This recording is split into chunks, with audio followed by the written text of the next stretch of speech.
In managing VAD patients presenting to you emergently, they typically will present in one of three ways.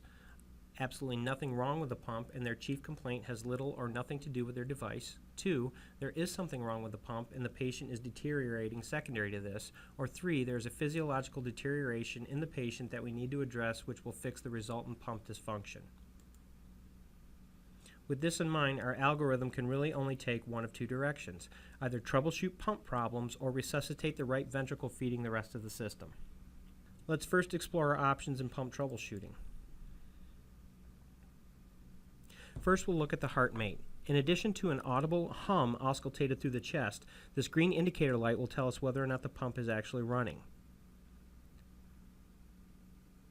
The cord to the far left as shown is the drive line that connects the pump inside of the patient to the controller.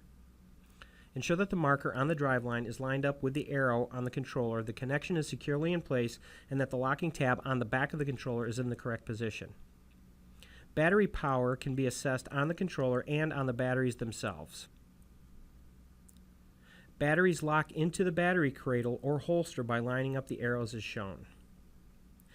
And pressing the scroll button, it's the one that looks like the iPhone home button on the controller, will give you indication of pump flow, power, and pulsatility index. Now we will quickly look at the hardware. Pump indications and status can all be found directly on the controller screen. This includes battery life. The drive line attaches to the controller by lining up the red dots on the cord and the controller outlet, similar to the Alaris triple pumps many of you are familiar with.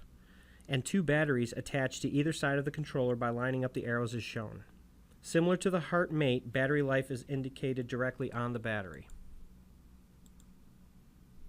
If by performing these troubleshooting steps the pump is still inoperable and the patient is showing no signs of life, now our back is against the wall.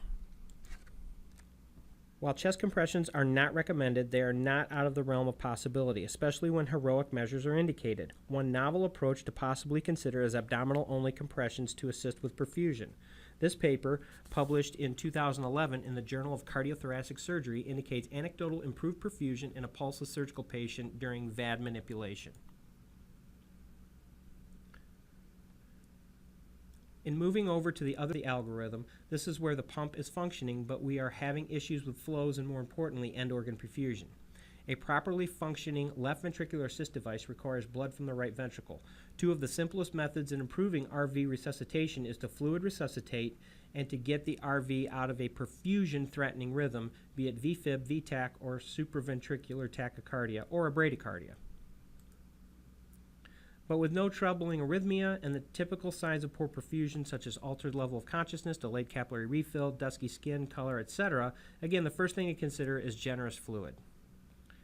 After the quick and easy stuff is taken care of, we have some decisions to make. This can become treatment crapshoot without the ability to assess the ventricles. With the advancement in ultrasound technology, we can now zero in on effective management. In this part of the algorithm, I briefly summarize some of the more common pathologies these patients will see regardless of the device.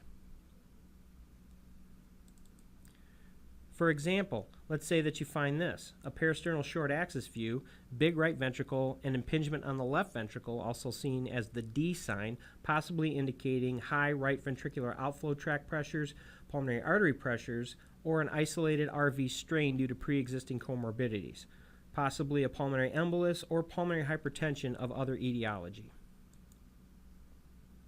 Regardless at this point, oxygen administration, a natural pulmonary vasodilator, management of hypercapnia if present, inotropes such as milrinone or dobutamine, and quite possibly RV afterload reduction such as inhaled prostacyclin or nitric oxide might be indicated. Or let's say you have a very hyperdynamic heart where the ventricles are collapsing on themselves with each beat. This clearly indicates that the patient will respond nicely to fluid and should receive more fluid resuscitation.